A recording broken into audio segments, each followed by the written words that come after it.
तो मैं स्वागत करता हूं कक्षा 9 के सभी विद्यार्थियों का। और मैं उनके लिए कक्षा 9 का विषय हिंदी का एक मार्केट का पेपर लेके आ चुका हूं, जिनका आपकी परीक्षा में आने का 100% चांस हो जाता है, क्योंकि यह पेपर एक मार्केट का पेपर है। और जब आपके विद्यालय के प्रधानाचार्य जी मार्केट से जब पेपर को खरीद कर लाएंगे तो आपका पेपर एकदम यहीं से मिल जाएगा।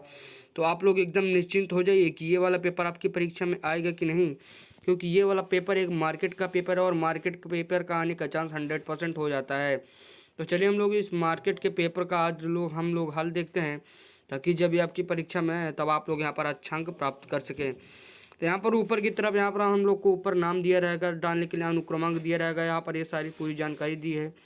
उसके बाद यहाँ से हम लोग जब आगे बढ़ते हैं तो यहाँ पर हम लोग देखते हैं कि यहाँ पर हम लोग को समय 3 घंटे दिया है, पूर्णांक 70 का दिया है, और सबसे महत्वपूर्ण HN93 यहाँ पर इसका कोड यहाँ पर हम लोग को दिया गया है। उसके बाद यहाँ से हम लोग आगे बढ़ेंगे तो ऊपर से नीचे की तरफ पूरा यहाँ पर हम लोग को निर्देश दिया गया है।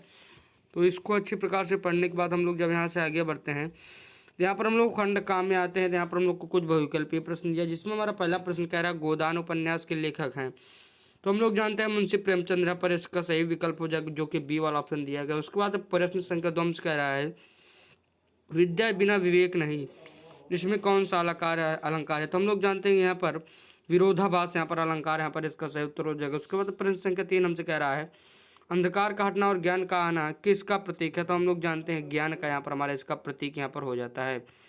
इसके बाद प्रश्न संख्या यहाँ पर हम लोग 4 को देखते हैं, कह रहा है मेघदूत के रचयिता कौन है। तो हम लोग जानते हैं कि मेघदूत के रचयिता यहाँ पर हमारे कालिदास जी यहाँ पर हो जाएंगे यहाँ पर सही उत्तर। उसके बाद प्रश्न संख्या 5 हमसे कह रहा है काला अक्षर भैंस बराबर यह किस प्रकार का वाक्यांश है।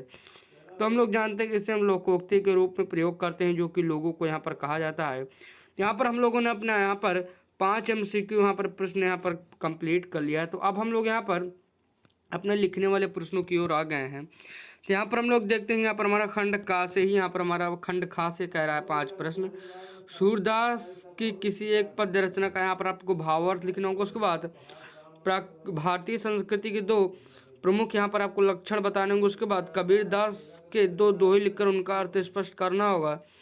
चौथा प्रश्न कह रहा है मेरे बचपन के दिन पाठ का यहाँ पर आपको सारांश लिखना है। उसके बाद प्रश्न संख्या 5 कह रहा है मुहावरे का अर्थ बताइए। पहला है सिर पर चढ़ना, उसके बाद दूसरा कह रहा है आस्तीन का सांप यहाँ पर आपको बताना होगा।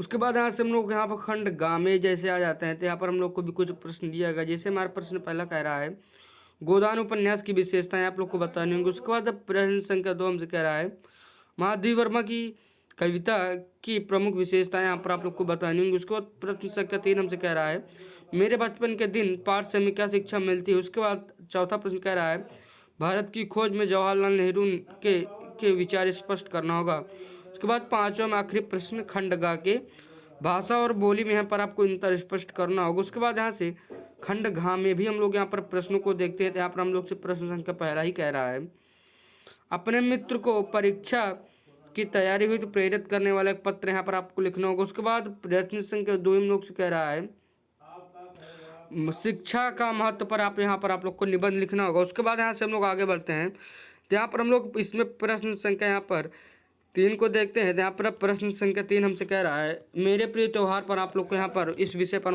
अनुच्छेद लिखना होगा। उसके बाद प्रश्न संख्या 4 इसी में कह रहा है किसी एक कहानी की रूपरेखा दीजिए, उसका शीर्षक भी यहाँ पर आप लोग को लिखना होगा। उसके बाद प्रश्न संख्या 5 और आखिरी कह रहा है नीचे दिए गए विषय पर 8-10 पंक्तियाँ यहाँ पर आप लोग को लिखना होगा। कह रहा प्रकृति की सुंदरता, इस पर यहाँ पर आप लोग को लगभग 8 से 10 पंक्तियाँ लिखना होगा। तो मैं आशा करता हूँ कि अगर आप लोग चैनल पर पहली बार आएंगे तो हमारे इस चैनल को सब्सक्राइब करेंगे, क्योंकि आप लोग को आगे भी यहाँ पर ऐसी वीडियोस प्रोवाइड कराई जाएंगी।